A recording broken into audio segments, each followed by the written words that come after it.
Welcome to the Jungian Anthology Podcast, analytical psychology seminars from the C.G. Jung Institute of Chicago.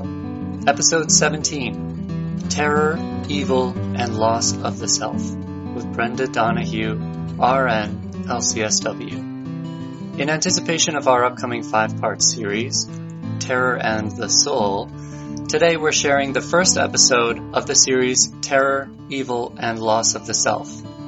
In this seminar, Brenda Donahue discusses how survivors of childhood deprivation or physical and sexual abuse routinely describe themselves as freaks existing outside of normal human relations because they feel evil or bad. This is because the child victim takes the evil of the abuser into him and herself in order to preserve the primary attachment to the parents. This sense of badness or evil becomes a staple of the personality structure, and many survivors spend their lives refusing to be absolved of blame. This course presents basic concepts from analytical psychology and shows how they can be used in the treatment of post-traumatic stress syndrome. It was recorded in 1994. For the complete series, you can visit our website, www.jungchicago.org/store. Brenda Donahue, RN, LCSW, is a Jungian analyst in private practice in the western suburbs of Chicago and author of C.G. Jung's Complex Dynamics and the Clinical Relationship, One Map for Mystery. And now here's the lecture.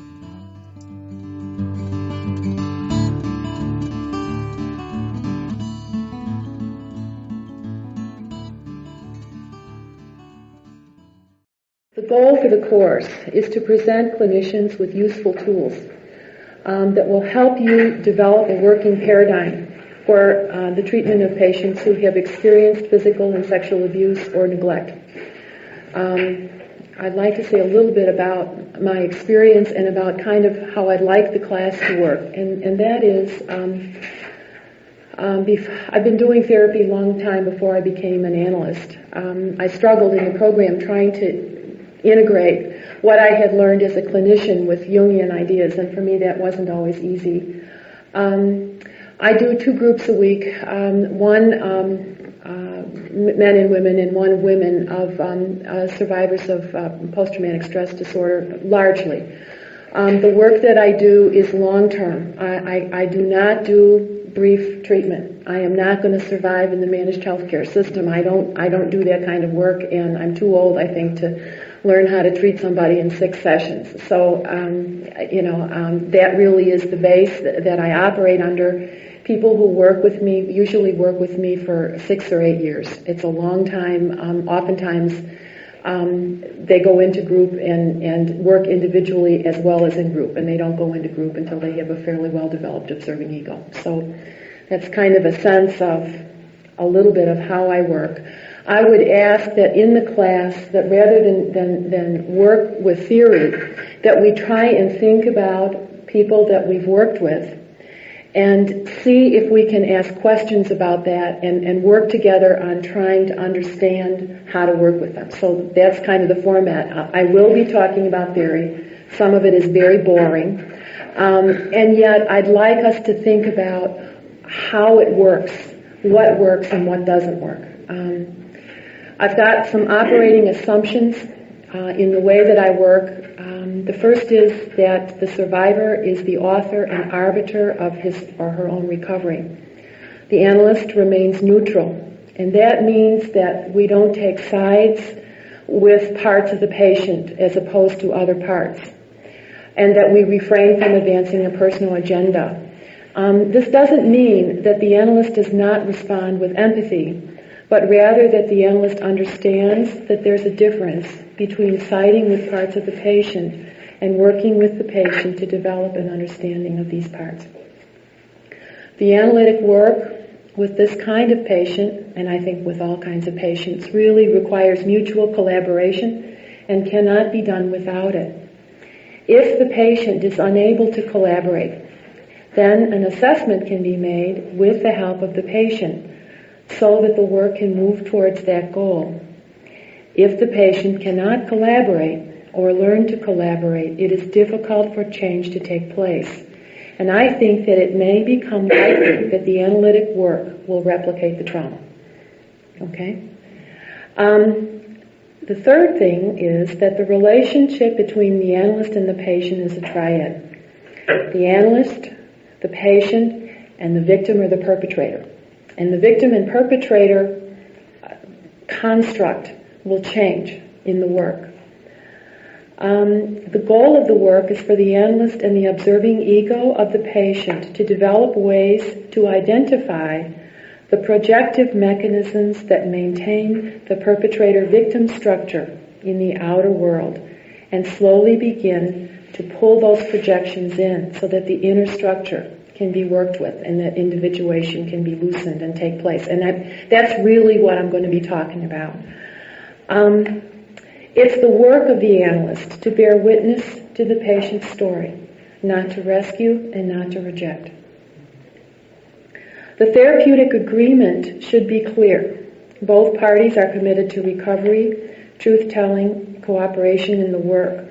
Boundaries are clearly defined, but can be negotiated. For instance, have an agreement with the patient to see them once a week at such and such a time, but they begin having flashbacks, and they begin having a difficult time. So the patient calls, the time to be seen is renegotiated, and they may be seen 2 to 3 times a week when they're undergoing, difficult periods. And then you work within the structure to change it again as the need takes place. So there's kind of an overall agreement about meeting time and fee and late cancel ideas, but the structure can be negotiated. I think the main idea there, and for those of you who have worked with people with post-traumatic stress disorder, it really is important that the patient not scare the daylights out of the analyst, and sometimes that can happen. The sixth is that the analyst needs to have a strong support system, which includes a safe, structured, and regular forum for reviewing clinical work, where he or she is safe to have their feelings and to hypothesize about what might be going on with the patient. That's real important. Seventh one is that this class is a way for us to explore what works and what may be useful for us as clinicians when working with patients like this. Any case material that I may be used or that you present, I ask that be distorted and disguised in order to protect confidentiality. So I'd like us to talk about patients, but at the same time I'm going to distort and delete and change whoever it is that I talk about so that they're not recognized. The eighth assumption about this class is please ask a lot of questions. I'm assuming that you're all clinicians. The work that we do is difficult, sometimes painful, and I ask that we collaborate and share so that the more you ask, the more you'll get. I'm going to start out with definitions. They're going to be Jungian definitions, but they're really the ground floor of the paradigm that I'm presenting. And I think that what's important is that as I work on the definition, that we can try and understand how that would manifest in the clinical setting with this kind of patient. Okay. So the first definition that I'm going to give is the self. It is a particularly helpful, wonderful concept for an analyst. It is the sum total of the personality. It carries the image of wholeness. In one sense, it is our full potential for development that is asleep, that gets brought into being during an entire lifetime. I think Jungians are the only psychology that believe in the self. In a sense, it's a higher power, or it's a consciousness within the unconscious. If you want to think of it that way, it is that part of the personality that sees the entire personality. It is the somebody within us that knows what the blueprint is and tries to make sure that the blueprint gets actualized.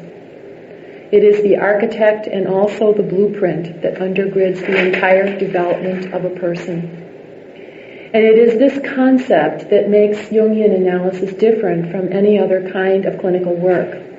Because the analyst knows that there is a part of the patient that knows how to knit the patient together again. Somebody said vicarious trauma. There's oftentimes when in my own way, and I'm listening to someone, I pray. Because I don't know what else to do. And I think if I didn't have a trust and sometimes a knowledge that there was something inside the patient that knew how to knit them together after what they've been through, I don't think that I could do the work. Okay? Now the knitting together process that goes on is the relationship between the self and the ego. And I'll define what I mean by ego in a minute. But that relationship over a lifetime is called individuation. Okay. Now rather than give you a definition, I'm going to tell you a story. Okay? Because that works better for me. Once upon a time, there was an Indian man who was in his early 50s. And he'd grown up, like most kids on the reservation, as a little boy. He'd been taken away to the white schools, and he wasn't allowed to learn his language. He was abused, and he grew up, and he be physically abused in the school. And he grew up, and he became an alcoholic, and drank himself into oblivion for most of his life, married, and lost his wife, and lost a relationship with his children, and finally somehow came to terms, without AA, with his alcoholism and stopped drinking and began having a life for himself. And by the time he was in his early 50s, he was married for the second time, and he was, working on the reservation, and he had a kind of a life. He never had any training in the ways of his people, and he began having a terrible longing inside of him. And he didn't know what that longing was about, but he didn't sleep well, and something was wrong, and he didn't know what was wrong. And he didn't know what to do because he didn't have anyone to talk to.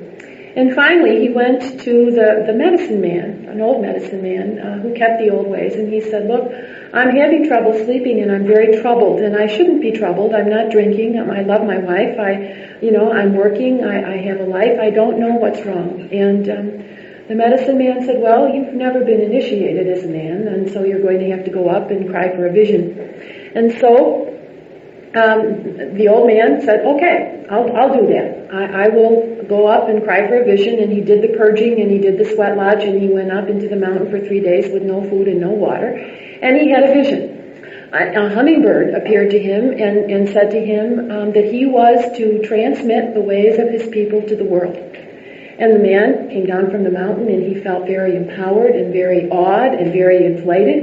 And he went to the medicine man and said, "I've had this wonderful vision, and I'm going to do this." And then they both went, "And how?"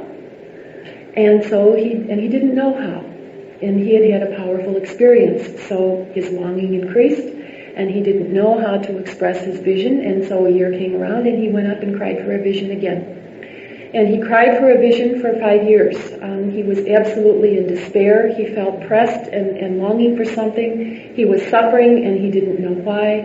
He had this terrible vision, and by now it was a terrible vision because he didn't know how to do it. He felt helpless.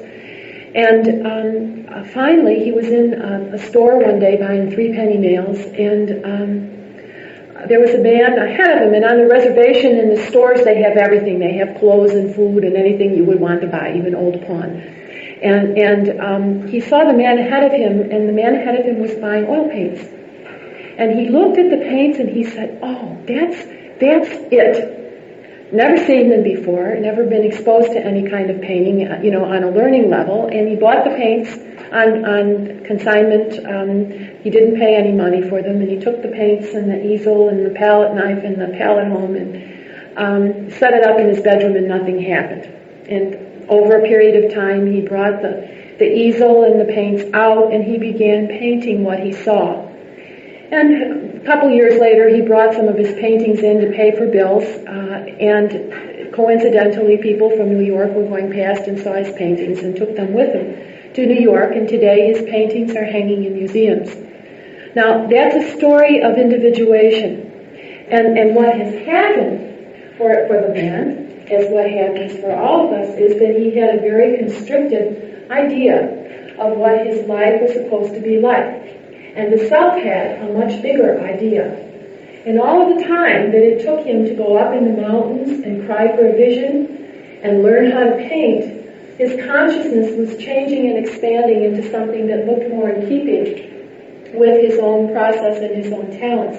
And that really is what the process of individuation is. It's a moving from a constricted, narrow attitude into something more deeper and more in keeping with who we are. And we can't make the leap all at once. That man could not have had his paintings hanging in museums after he went up and cried for his vision. The process that he went through was as important for him as the paintings. And that's individuation. Now, ask me questions. No questions. Oh, you understand. So that when you think about people with post-traumatic stress disorder, okay, the first thing that we need to remember is that their attitude towards their consciousness is going to be constricted. It's going to be bound by certain constraints. Their memory may be bound. Their ability to have affect may be bound. Their ability to be assertive and to remain cohesive in some ways may be bound. And their relationship with the self, with the archetype of their life, is going to be bound and constricted in some way. Okay, any questions? All right, so we'll move on to the next definition. The next definition is another wonderful Jungian term. It's called archetype.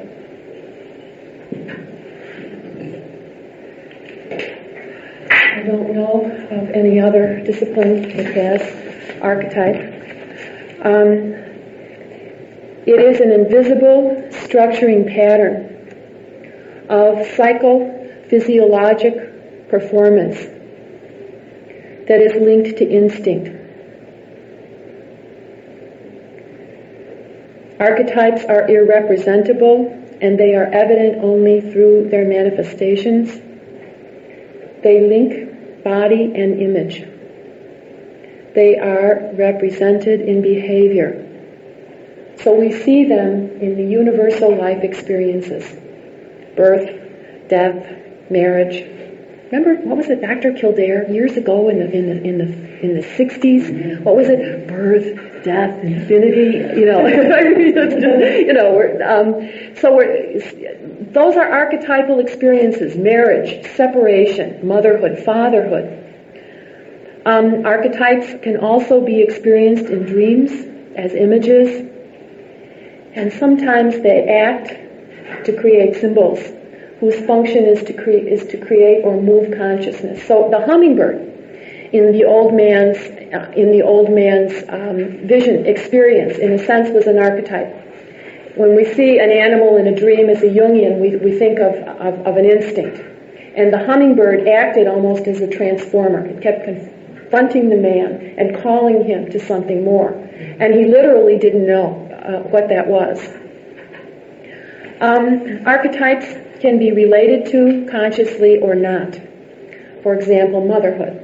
I have 5 children. Karen is the youngest of 3 daughters, and I have 2 sons. I think the hardest thing that I've ever done is to be a mother. And one moves from, a state of excited anticipation to the birth process, which is painful, to the parenting process, to the letting go process when they grow up and they get their car or they go out and they're gone. And it's one can relate to that process consciously or not. So in our culture, you see all kinds of parenting classes, all kinds of ways to learn how to become conscious of doing something that looks like it's real easy.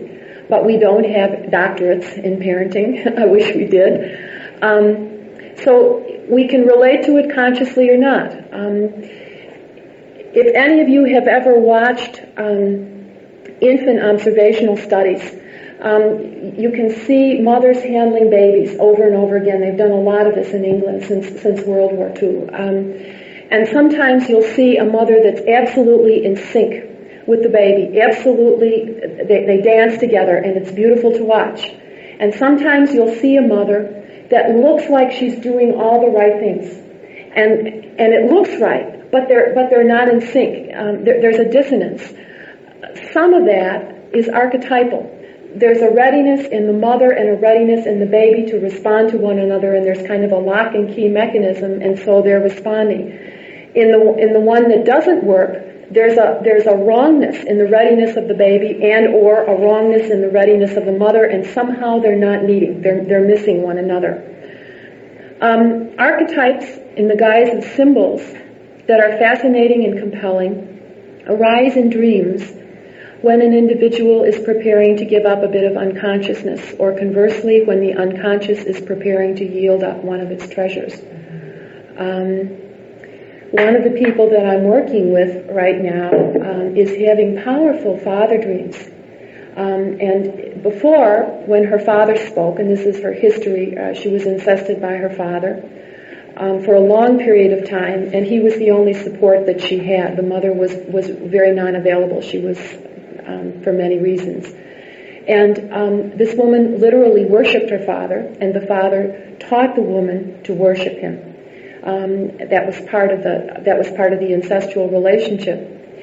And her dreams over a period of the last 6 or 8 months have changed to where she has grown from a little tiny figure confronting this great big father to where she's a grown-up woman talking to him and saying, "What you did to me is wrong."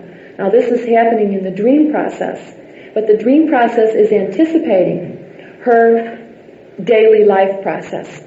Her daily life process is part work. So we have the part of her that is confronting the father in the dream. But we also have the part of her little girl who adores and worships her father, and the part of her little girl who is enraged with her father. And we have our relationship with her observing ego and myself, watching the little girl who adores her father and the little girl who's enraged with her father, and listening to the dream and knowing that because these parts are still at war with each other, it's not time yet for her to speak her piece to him. Does that make sense to you? So the dream is about a relationship partly with an archetypal father who has shrunk to human terms that she can relate to, but she's still split. So we don't take the dream, in her case, to mean that she's had this experience of confronting her father, so now it's time for her to go out and confront him. And I'll say much more about this. What I'm wanting to point out here is a relationship with an archetype that shows up in a dream and then changes. As she becomes more conscious, this big, huge father begins to change and become able to be related to, and that's the inner structure. Okay? Any questions about that? I'm moving too fast, but we'll come back. Any questions about archetypes? I have a question about this. Would dissociation fit here in that if you were just looking at the little girl and ignoring if she was doing it? No. Let me say a little bit about that. What do you think? Let me move this back. Okay. Now, here's me. Let's talk about a timeline in analytical work. And along this timeline, we'll talk about the patient being here and her dream, her inner structure, let's say her relationship to the father archetype, the father being very big and she being very small in the dream. Okay? So here's the dream. This structure of the little girl who worships her father and the little girl who's angry with her father doesn't exist. Okay? So here's the dream. In the outer world, in the everyday world, this patient is beginning after telling her story. She has memory, but she has no emotion. She has memory. She can somewhat be a little assertive in her everyday life, a little bit. She has no affectivity, flat affect. And when she has affect, she dissociates. She doesn't have anything inside of her to be able to, she flies apart. So, a little bit down the road, okay, she begins to discover, because she feels contained in the analytic work, she begins to discover that she's got parts. She has, and I'll just name the two I named. She's got the little girl who really worshipped and adored her father and thought that he was the greatest thing ever. And she's got the part that is beginning to say, he hurt me. If he really loved me, he wouldn't have hurt me. And the part of her that's beginning to say that is an observing ego. And she can begin to say, I'm having feelings because I feel like I'm flying apart. Part of that is the part of me that doesn't want to ever admit that my father did anything to hurt me because I worship and adore him. And part of that is because there's a part of me that is absolutely enraged at what he did. Okay? Did that answer your question? Okay, so the dissociation would be linked for her with this overwhelming experience of this great big father and this little bitty her.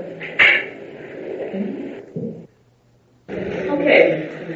We've talked about two concepts, the self, archetype, and the next concept is ego. The ego is an archetype. That is a bio-psycho-social center for consciousness. The ego is an archetype in that everyone has one. Later on, I'll be talking about complexes.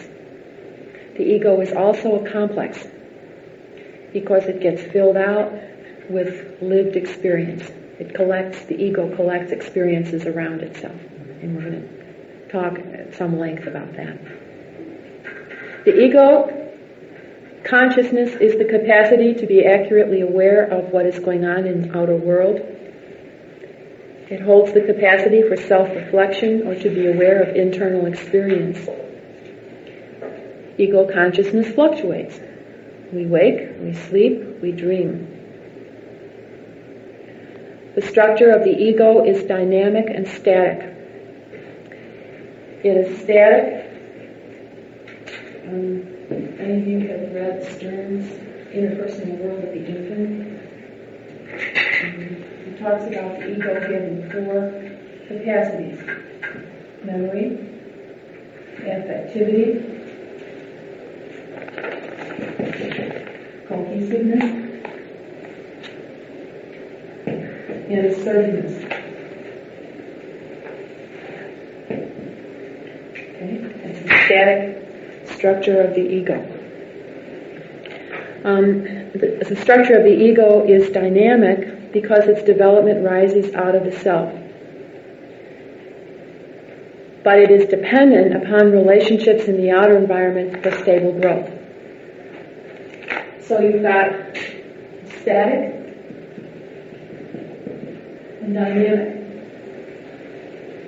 And for the ego, the self and the significant other in the beginning of development are the same. Now that's a very important concept if you apply it to victims of post-traumatic stress disorder, because you can see that the internal and the external in the dynamic structure aspect of the ego are linked. And so for the victim of post-traumatic stress disorder, they would experience the victimization as no different from the experience of the self on one level. Does that make sense to you? Okay. So in a very basic, broad sense, that's what's walking into the office, okay, in terms of being wounded. So in a sense, it's very nice to have priests in the class, because this person needs that kind of mediation sometimes between the ego and the self. Could I suggest something else? I had a client who had been kidnapped as a child, and she was kidnapped by someone who was a very, very dangerous person. And she had no memory of the experience. She was just gone for many hours. And the impact of it was she became a kleptomaniac. Now, her child became psychotic. And so my feeling was that the child was responding to the unconscious element in the parent that she's interacting with. A part of the parent that the parent was not touched at all. Okay. So when you say that they're coming in with their interaction with the other person, I'm saying it's not just the other person. As the person is known, that the child has access to a part of the parent that the parent doesn't have himself. Yes, that's right. And when I begin talking about the process of introjection, we'll begin talking about how we, or the victim, takes in generalized experiences of the parenting person, significant people who impact on the child, and that includes teachers and the culture. So there can be a tremendous amount taken in or introjected that interferes with the relationship with the self. In the case of the child who was kidnapped, she was stolen. And what I would suggest to you is that if she began having memory, or perhaps she began to be assertive, or perhaps she experienced affect, that she lost a sense of cohesiveness and became anxious.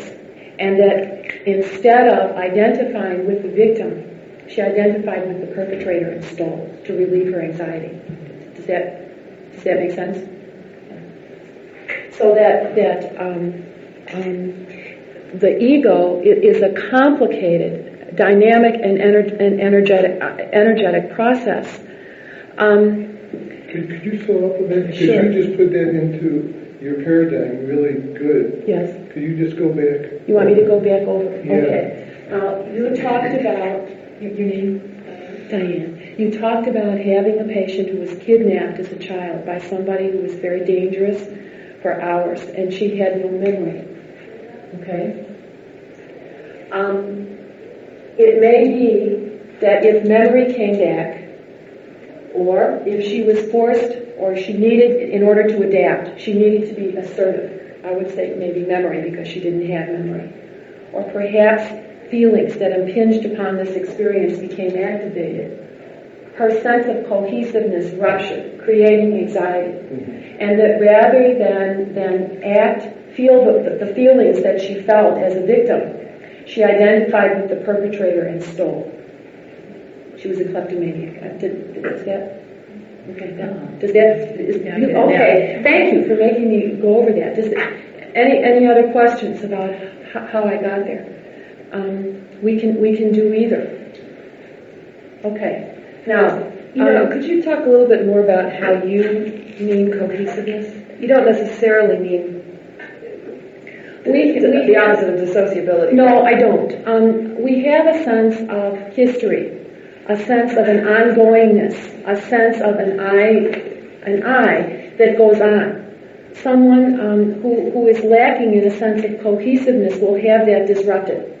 When it's disrupted to a tremendous degree, you have a multiple personality disorder. I don't work with multiples, and I don't feel qualified to talk about them. But that's when the sense of cohesiveness is ruptured so that the ego forms split-off parts. But cohesiveness is just our sense of hanging together and having a history and a sense of ourselves. Okay? And when we become anxious, any of us, when we're stressed, that sense of cohesiveness loosens. And later on, as I begin talking about developmental stages and instincts, we naturally go through the stages of development over and over again in a lifetime, and our sense of cohesiveness loosens during that time. I mean, we're not this kind of solid, rigid structure that you would think. Our sense of cohesiveness kind of expands and contracts over a lifetime. But when it's abnormal, there will be a sense that the person doesn't have a sense of continuity. You'll hear a patient come in and say to you, I don't have any memories before I was 10. And you go, oh, okay. I don't remember what happened from such and such a year to such and such a year. I don't remember that marriage. Okay? It's a lack of memory, but it's also, you'll get a sense of a big interruption in the life where their sense of continuity was somehow interrupted. Question? Yeah, my question was, earlier you indicated that you do parts work. Yes. And I was wondering, is there a certain model that you use? God, that's...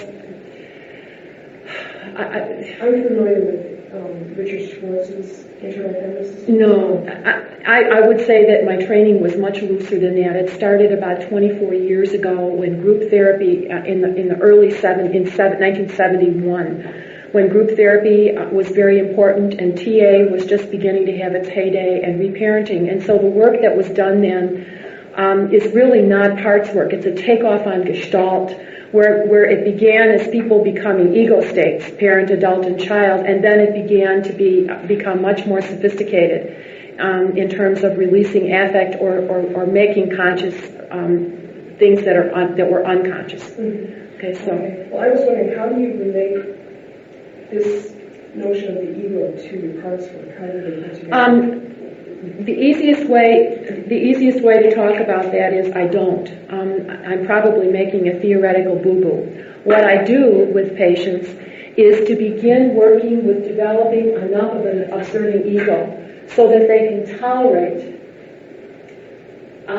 or hold memories, feelings, and maybe make some behavioral changes where they can tolerate or hold, beginning to step back and observe what's going on inside of them.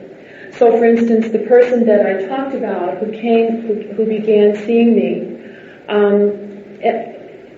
was 1 year out of cocaine and alcohol detox, and began having trouble managing the day-to-day life and the day-to-day relationships, and so came to work with me with full memory of the fact that they had been incested from the time they were 3 until the time they were 15, but could not have any affect, dissociated when they had affect, and couldn't be assertive, and so began the work. And basically, it was a telling of the story over and over again. As that happened, and the person began to be able to link memory with body experiences, they began to develop enough of an ability to observe their internal experience, to not be in complex. And I'm getting ahead of myself when I talk about complex and being in complex, but to develop enough of an observing ego to be able to say, when I feel this particular sensation in my chest or this particular sensation in my legs, I know I'm reacting out of a pattern that was there when I was incested. And when the person can have enough of an observing ego to be able to talk about their experience and enough to hold it, then we can begin doing parts work. And the parts work is very important, because then what we get to is the part of them that feels victimized, the part of them that is angry and hates me for listening to their, the stories about the perpetrator. So it's a way to work transference, countertransference issues, but it cannot be done until there's enough of an observing ego for the patient to step back into after they step into the part. Does that? Yeah, I'm just wondering, do you see these different functions in someone that's been traumatized? Do you see them being sort of held by different parts? Let me go on, because these are not necessarily the parts. The memory, the assertiveness, affectivity, and cohesiveness are normal parts of the ego that get filled out with life experience. Okay? When I think about parts, I would think about the part of them that's the perpetrator, and the part of them that has been victimized, and the part of them... Oh, Karina, thank you. The part of them, for instance, this woman had a mother who was born premature. and literally was non-available to her. The mother was neurologically damaged, I'm almost positive, and literally would get so anxious. It sounded obsessive-compulsive personality disorder, and literally was not available to this woman. And so she worshipped her father. As she developed her observing ego, she had memory. She was not able to have affectivity. As her affect came back, she was aware of a part of her that was very like her mother. That when she would have affect, she would act like her mother and get very anxious and be very busy and very driven. It was very helpful for her to be able to confront that part of herself and talk about her anxiety and how stupid she was and how she didn't like having a daughter and how unavailable she was. It was helpful for that woman to be able to do that, to get enough of a take on that part of herself that when she would become anxious, when she would become driven, she could say, oh, that's my mother part. Separate from it and go on. Does that? So it was a way. It's a way for patients after they have developed an observing ego to begin to identify parts that take over, parts of complexes that take over, and to work that without getting caught in it. Okay. Yeah. Could you define observing ego? Because you use that a lot of times in something. It is the part of a person that can say, right now, my chest is tight. Yeah, I understand the capacity of the observing ego, but how does it relate to the self and to the ego that you define? Okay, it's consciousness. If you're not conscious of the self, you're not, in a sense, you're not related to it. If you're not conscious of, I don't want to define complex yet, so let me think. The particular patient that I'm talking about probably had a rudimentary observing ego. But when she would become anxious, she would snort cocaine. Or when she would become anxious, she would drink to numb herself off or to make her experience ecstatic in other ways, because cocaine was a high for her. That was a wiping out of an observing ego. It was a dampening down of her observing ego. Okay? I don't know how to define it other than to say it is the capacity of a person to have memory, to have affectivity, to be assertive, and to hold and contain their experience and to talk about it. Okay? Okay, yeah. I think it's an important... It is. And it's going to have to be fleshed out. Yeah, it's going to... It seems to me that there are lots of parts of the personality that are able to observe. Yes. They don't all observe without judgment. That's right. They don't all observe... I mean... it seems like the observing ego, in order to be effective, has to have some of the qualities of the self. You know, it has to have the ability to observe without judgment. And no. I don't think I've ever had a patient who could observe themselves without a judgment. I would say a quicker way to talk about it would be to say that it is the capacity of a person to be able to observe when they're in complex and to step out of it. And since I haven't defined complex yet, I'm getting ahead of myself. But it is that capacity to be able to say, wait, I'm in complex. I'm in the there and then instead of the here and now. What am I feeling? What is it like? And how can I get out of this state? Okay, yes? It seems like children will be traumatized often go into a different state of consciousness. Yes. That they go into what we have a transference state, and so they wouldn't have the memory. It's their defense. Yes. That they tune out everything that's going on around them. That's right. So their ego would never be there. That's right. That's dissociation. They dissociate, sometimes fragment. But that is important. You're right. And let me come back to it when I talk about complex, because I think it'll fit more easily for you then. Okay? All right. Can I just ask, the dynamic ego, is that part that's been interjected by the person? Is that...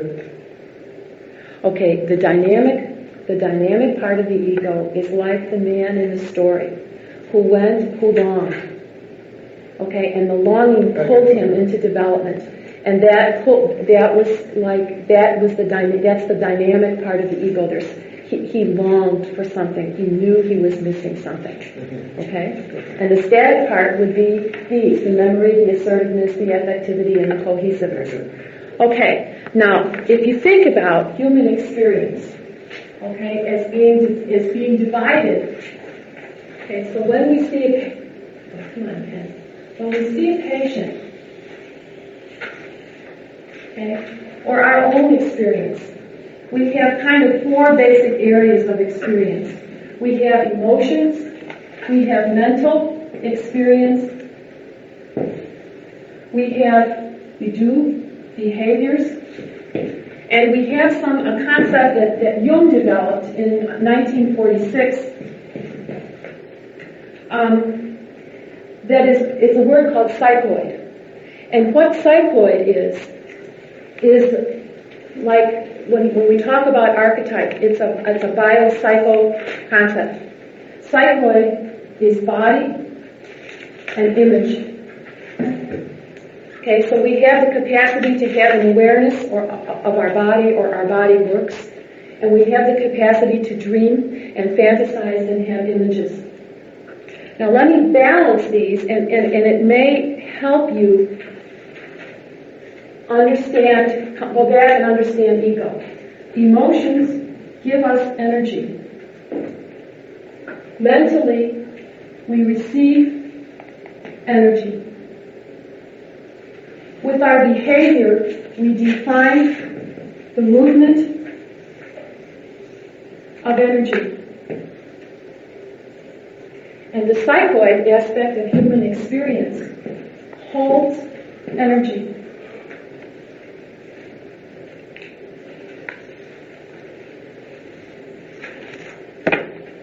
On the continuum, this goes back to what you were saying before, where would that ability to observe the complex and step out of it come with that, in terms of the treatment?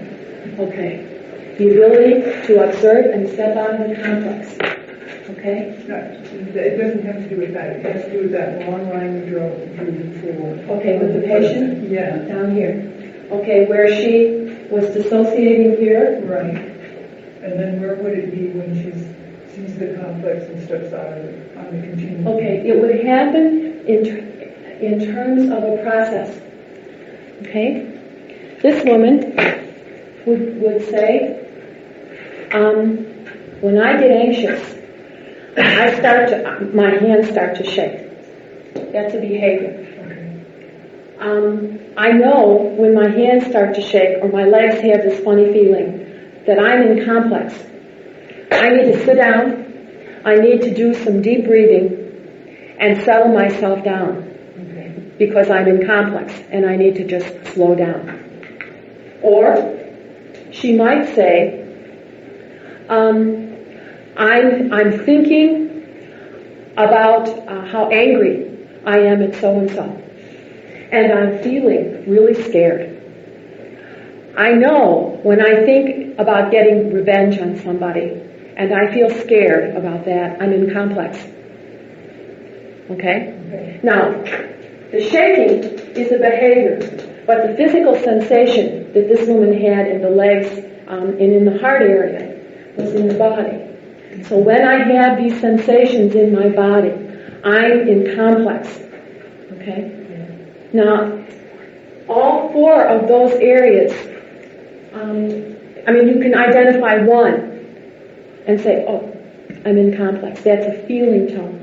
I haven't got to complex yet, so I'm leaping. But it's like the observing ego walks all four of these areas and can access one or all, okay, to learn. Now, if you look at what Stern says are inherent capacities of the ego, and you look at this diagram, which comes from a Native American tradition, okay, you'll see that they fit. Memory and mental, assertiveness and behavior, affectivity and emotions, cohesiveness in the psychoid realm, because we do have an experience of being held together sometimes by body. The ego locks into this basic human structure, and I think, at least as best I know from what I've studied, all of the ways that we psychologically treat people can fall into these 4 areas. Okay. We can talk about complex. All right. Any more questions about self, archetype, and ego? That's good. All right, wait, Marcia, I had a question. Okay, what? I know how to phrase this. When you talk about the access between the ego and self, about individuation, Yes. and it seems that unless you have very strong access, you're not going to have the individuation. And you see the stunted growth in narcissistic personality. So when I look at that, there's something missing to me, because what's missing is what will provide the transformation in the personality, what will provide the transformation in the emotion, where the growth comes from. That's what I don't see when I look at that. Okay, it's not there. You're not seeing it because it's not there. It's not there yet. I hope to get to it. I may not be able to get to it tonight. It is there, but you're right. It's not in that picture. So can I? It will come. Okay. All right. Complex. Jung discovered that human experience is laid down in patterns, and those patterns he called complexes. He thought of complexes as patterns of feeling tones. Feeling tones, ideas, images, physical sensations, and behaviors wrapped around an archetypal core. This concept is very important in viewing victims of post-traumatic stress disorder, because it literally helps the patient collaborate in their own recovery. The patient begins through the process of discussion with the analyst to reflect upon their emotions, ideas and thoughts, physical sensations, passive fantasies, and their behaviors, and some awarenesses about those aspects of themselves that are overly developed and those that are not developed or deleted. Let me give you an example, because I do better with telling stories than I do with theory. I had a friend when I was in nurses training, and we were walking down the street to buy some old-fashioned peanut butter, and a car backfired and he grabbed my hand, and tight, and I was frightened because I didn't know what was happening, and this guy was white as a sheet. He had beads of sweat on his lip. He was shaking a little bit, and he had a hold of my hand. And he started deep breathing, and I stood and waited with him. I didn't know what else to do, but I was really scared. And after a few minutes, he said to me, I have post-traumatic stress disorder. I was in the front lines in World War II, and I watched my friends being blown up and landing on me. And when I hear a car backfire, I go back there. And he said, I was deprogrammed, when I got home from the war, and I have learned, how to alter my body and literally deep breathe. But when I hear a car backfire, my first response is to be back there, and my body wants to dive under the nearest car so I can protect myself. Now that was my first exposure to the idea of complex. But that's a complex. That's how it works. That's how quick it works. A trigger happens and the person is back and the there and then in that kind of reality. And that is, at least from my experience, the reality of the people that I've worked with who are victims of post-traumatic stress disorder. Someone over here talked about a patient, I think it was you, being wordless. Okay, I would guess, I don't know, but I would guess that wordlessness may be because part of them is back in a different kind of an experience and they're unable to talk about it. So that's a complex.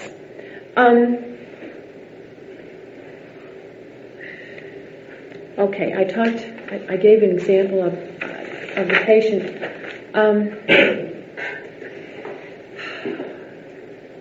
Let me think of another example.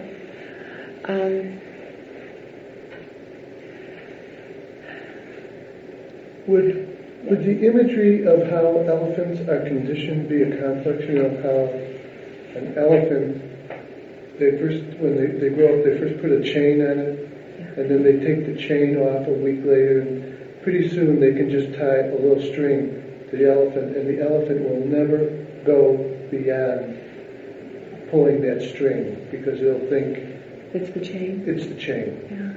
That I don't know.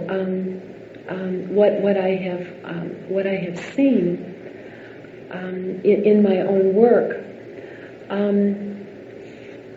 is people either describing as they talk in their everyday life, literally going back into complex, or observing in sessions. I mean, it happens so many times during the week. I don't even think I could count it. Where something that I say is misperceived, linked to something that's very judgmental or critical of the person. Y'all have had that experience. We call it transference. But on one level, those kind of distortions and deletions and generalizations have to do with damage or wounding that has, or the experience of that taking over and literally overriding the present reality. That the complex overrides the reality. So when you say how important the observing ego is, yes, it is, because the work is to learn when the reality, the present day reality, is being overridden, and how to learn how to step out of that. Yes. A person who has a dissociation, I don't know if you refer that towards the complex or not, but I'm finding that even though the person may not be able to integrate the dissociation, they can learn how this dissociation functions. And they can learn the triggers as to what they will get caught up in with another person if they thoroughly understand the dissociation, even though they have no control over it. Okay, can you give me an example, or give us an example? A woman who is drawn to abusive men. Now, she comes from a home where she has been physically abused, and the complex that you might be describing as a complex where love is associated with violence. That's what she has experienced. People who love her are violent towards her. So that when she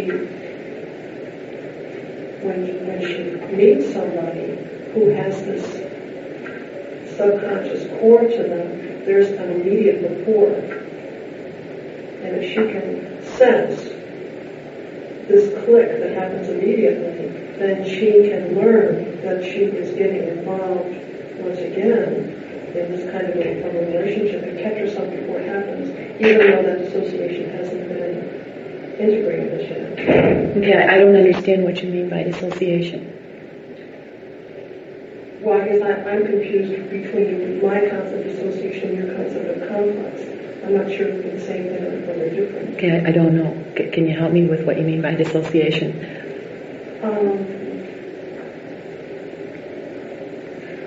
Well, a dissociation is a kind of personality that has a power of its own.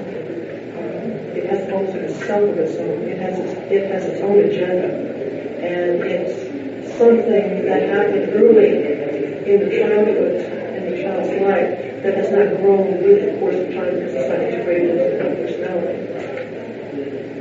Okay, I would say that that my complex, what I'm talking about as being complex, is somewhat like what you're talking about being a dissociation. When I think of someone dissociating, I think of someone leaving their body.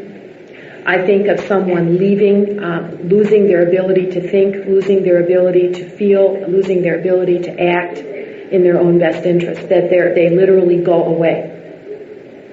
So I would say that your concept of dissociation and my idea of complex would be closer together than what I think of as being dissociation. I think it's like that's the hard part of working with therapists who have been trained in different disciplines, because we have different words that mean the same thing, and then we've got to kind of try and figure out, like in this case, I think we're on the same page, but the words are different. I guess what I'm asking you is, in your idea of complex, would your complex have something in the person that they would click with? Or is this confined to the person? No, because a person doesn't exist in a vacuum, and so there would always be a stimulus from the environment that would activate the complex, just like the car backfiring got my friend activated into complex and back in the front lines in World War II. Are you saying that if something triggers the complex and someone's aware that something just triggered the dissociation or the complex, that awareness is the observing ego and And that even though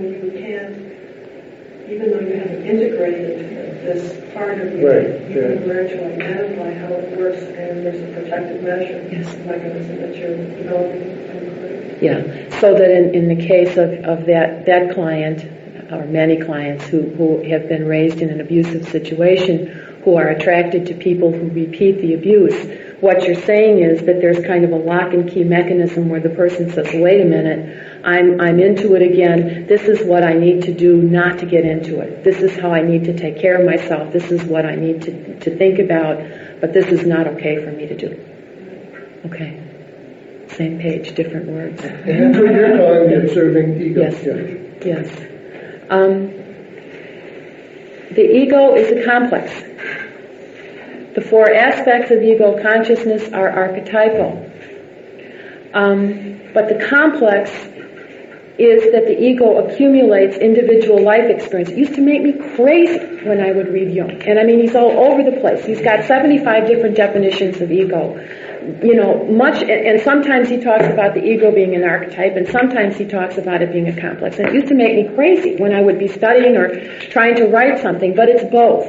It's archetypal because we all have the capacity to have memory, affectivity, assertiveness, and cohesiveness, but the ego is a complex because it gets filled out as we cycle through the developmental stages and we get our own kind of experience that are attracted to the ego. And the core of the ego and the circumference of the ego is the self. Now, let me say something about that, because that sounds so metaphysical. And what has that got to do if you work in a mental health system where you have a patient come in who's hurting and who's got post-traumatic stress disorder? The self is always there.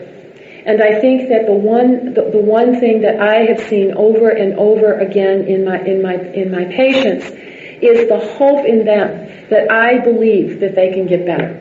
And the only way that I can believe that they can get better is to trust that there's something in them that knows how to knit them together. Because sometimes that's all I have.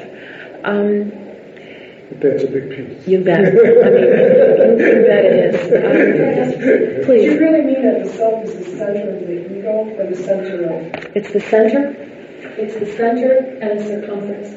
So it's like you can think of it in two ways. If you make a cone and you go to the bottom of the cone, the self is there. And if you make the cone go out, it's the circumference. It's a metaphysical concept.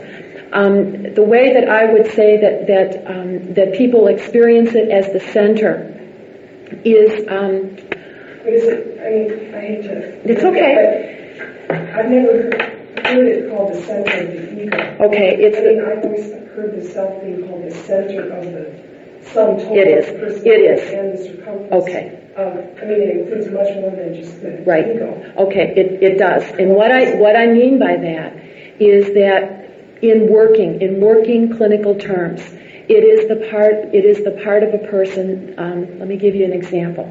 A patient who worked for a long time, had memories come up, talked about the memories in a group, wept, had people weep with her, checked out because after she wept and talked about the memories, she had shame. It was like the part of the center of that, or the invisible part of that, was the part of her that stepped out and trusted that there was something in her that knew what she was about. And so when I say the center of the ego, I don't mean to collapse it into something less than the ego. What I mean is that it is an experience that people have, that there's something in themselves that's trustworthy, that knows what they need. So I'm talking about an experiential definition rather than a cognitive one. It's that woman, when she finished her work, stood up and she said, "This is the first time I have ever known, okay, going through this. I felt like the ground holds me up.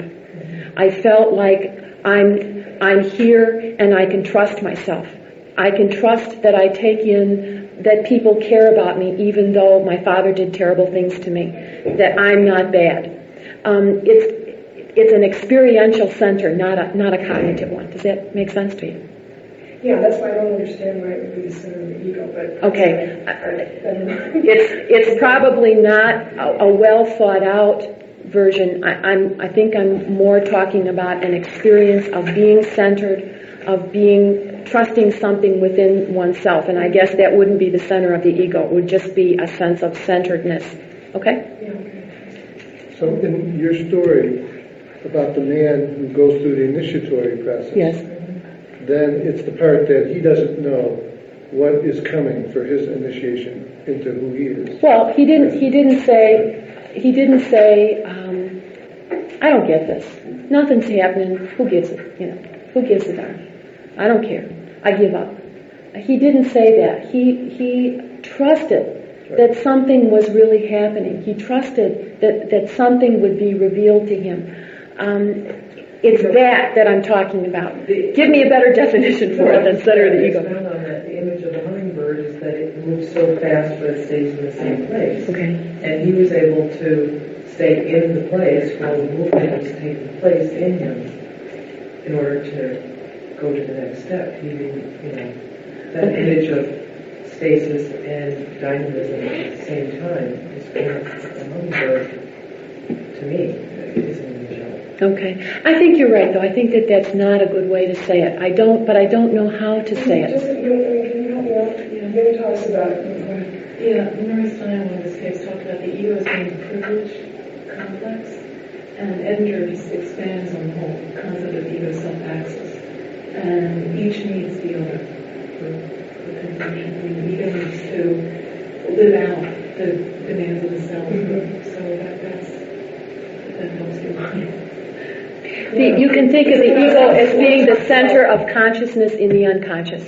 Or you can think of it being the sum total of the personality. Experientially, you can think of it as being that part inwardly of a person that they somehow trust to take the next step. That would be for me, that would be the transcendent function. That's yes and no. I'd have to. Yeah, I mean, let that's me the way think about I it. would incorporate Okay. that. You want to say more?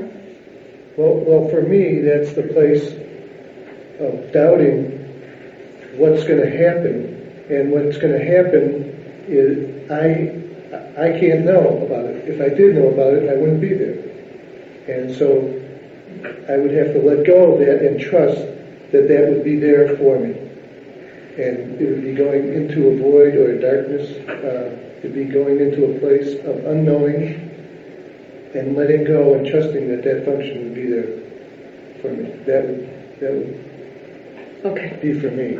Okay, so and it's that like would be a transcendence, because I wouldn't be, my ego would not be in control. There would have to be something else in control of that process. So the ego would be reaching towards something or trying to dialogue with something. The ego would have no control over that. Okay. It would have to trust that process. Yeah, but there's the other aspect where it's like the nitty-gritty. It's like brushing your teeth. It's like the next thing next. Okay. Yeah, but I wouldn't know what that would be. Yeah, except for I have this feeling that there's this connection that you know that there will be something there. I mean, that it isn't the great unknown. It's like the nitty-gritty that you do know. I think it's both at the same time. Okay. As I remember, the transcendent function is something like the dialogue between the ego and the self. And so the nitty-gritty is a part of that, and the letting go is a part of that. And I would like us all to think about what a way to talk about when when the patient or how the patient goes inside to say, I'm going to come to the next session. I'm going to talk about the next memory. I'm going to let that come up. If it's not a centeredness, what is it? Because I think it's an incredibly necessary part of the work. It's the part of the patient that commits, that's willing to commit to the work, or that's willing to trust that they'll get something back from it. And I don't know how to call it. Yeah. Let me summarize kind of what I have said tonight. Again, this is sort of a nitty-gritty diagram, but it's kind of getting us ready for next week. Okay, here's a vat of energy, and there's spigots of different shapes.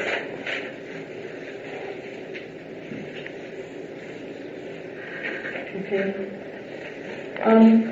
Let's say that the vat is filled with energy, and that the differing shapes are archetypes that at different times release the energy. That's always been a simpler way for me to think about archetypes.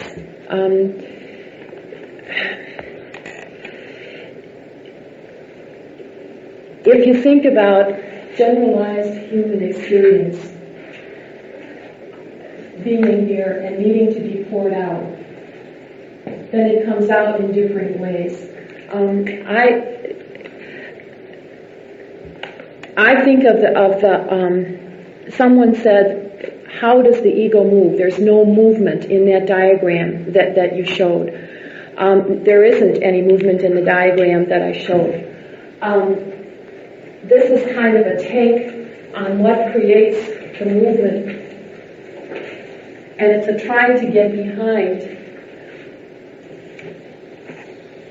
what happens in post-traumatic stress disorder. So very basically, let's say that we've got human experience, okay, with a mental, a psychoid, an emotional, and a behavioral aspect. And we have an ego with a memory, with an affectivity, with a cohesiveness, and with an assertiveness. And we have instincts that come from outside this and impact the ego. And before they do, they have to be dampened down into something that's understandable. That dampening down process I'm going to talk about next week, but I wanted to start it tonight. That dampening down process creates an archetype that can relate to the human structure. Okay. If we go back, if I don't say anything more about that, and I go back to the story of the old Indian man that I talked about in the beginning. Let's say that his ego had longing, and that what was coming at him was an instinct of creativity that was incredibly undeveloped, and that these two, over a period of time, because of a hummingbird, began to have a relationship until he developed his creativity. If you think about that process with someone who's a victim of post-traumatic stress disorder being interrupted, and being interrupted by a complex or a series of complexes where the mental, the emotional, the behavioral, or the psychoid components of generalized human experience, or memory, assertiveness, affectivity, and cohesiveness is interfered with, and a complex develops that distorts this relationship, so that the ego longing and the relationship with the instinct, in this old man's case, creativity, is distorted, generalized, or deleted. So that the woman that I've been talking about does not have a spiritual life, has developed a profession, over the time that she's been working with me and can work. But when memories began to come up, was so unable to function, and her experience was so distorted, she hallucinated, and medication was about the only thing that could help her maintain her cohesiveness. Gradually, over time, as her observing ego has developed, and she begins to step outside the complex, she is beginning to learn that at the very base of her sexuality and her sexual identity is something that is so wounded and so distorted for her that she still is not able to have children and does not know if she'll ever be able to do that. She is not able, I think, at this time, to have a sexual encounter without having flashbacks, even with medication and after about 4.5 years of work, including group. So that basically the concept of the self is linked with the capacity for someone to have a relationship with something deep within them, where they can grow and become who they are. Post-traumatic stress disorder distorts, generalizes, or deletes the capacity to have that relationship and somehow distorts it through one of the instinctive capacities for development. Those are being, I'll talk about them next week, but being, doing, thinking, sexual identity, and creativity. I think of them as being 5. But the complexes that are developed distort that relationship, and that instead of having a relationship with the self, that relationship is surrounded by shame, and they develop some kind of a false adaptation or partial adaptation to reality, and the process of individuation is blocked or thwarted. And the experience of the self is often linked with being victimized. And sometimes the victim will identify with the perpetrator, and so the experience of the self becomes an experience of re-inflicting the wounding on someone else. Now ask me questions. We've got about 5 minutes. I covered too much, too fast. Yes? I think there's a possibility to cut through all of this. At least it's been a fun work. When you were talking about what is the self, it seems to me that anyone who's had mystical experience has come in contact with that part of them very much so. And that's only one type of coming in contact with that part of you. If you have a small child, a 1, 2, or 3-year-old child, you see the self right there. It's just an irresistible interaction when you have that child, versus the person who can't appreciate seeing that self in a child. What I'm saying is the woman who was in your group, who stood up and she said that she had found that self, I'm suggesting that there's a possibility that there is this non-verbal interaction between you and the group members where you have come in contact with that part of you, and you are making it possible for her to come in contact with that part of herself, irrespective of all these other things that you're doing. And I guess what I'm looking for is a way to build on that part, to make it expand within the person, to give them the strength to go through all that you are trying to make them face. I think that has to come from inside of them. I think that the people who stay and who work have something inside of them that they trust. I don't know what to call that, but I don't think that the therapist does the work. I think that there is a great deal to be said for the interactional field between the analyst and the patient, and I will say more about that because I think it's terribly, terribly important. But I think that push come to shove, that the patient has to somehow deep within themselves make a commitment to the work and do the work. The analyst can present, the analyst can be there, the field can be there, but if the patient is not willing to work, the work won't be done. What I guess I'm saying is that I think there's a possibility that you can help that person connect with that part of them by you being connected to that part of yourself. I think that's right. And I think that's very, very Jungian and very wonderful. And when I say that I think that that's what makes a Jungian analysis different, I think it's that. I mean, I think what you're talking about is something I said earlier, that there's times when I pray, and I'm sure all of us who work with patients pray, because what can you say? I mean, what can you say when someone comes in and says, I remember being kidnapped when she was how old? Okay, for how many hours and with some kind of a terrifying man? What do you do but listen and pray? And you're right. Does the patient pick up on that? I think so. Isn't that what Jung was talking about with the philosopher's stone and alchemy? Yes, and he said, basically he said that the patient, the analyst, the unconscious of the analyst, and the unconscious of the patient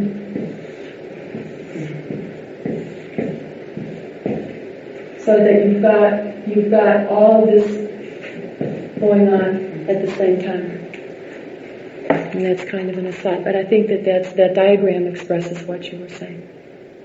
Are there any other questions? We covered self, ego, archetype, and complex. That's a tremendous amount of material for one night. Too much to assimilate.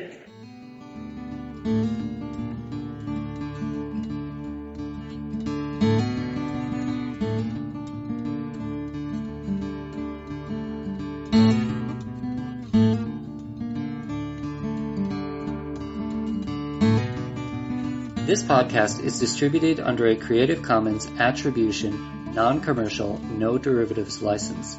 Share it all you like as long as you maintain the attribution to the speaker, but please do not change it or sell it. If you like this episode, tell your friends about us or leave us a review on iTunes. For more information about classes, training programs, videos, audio, this podcast, or to find a Jungian analyst near you, visit our website, www.jungchicago.org.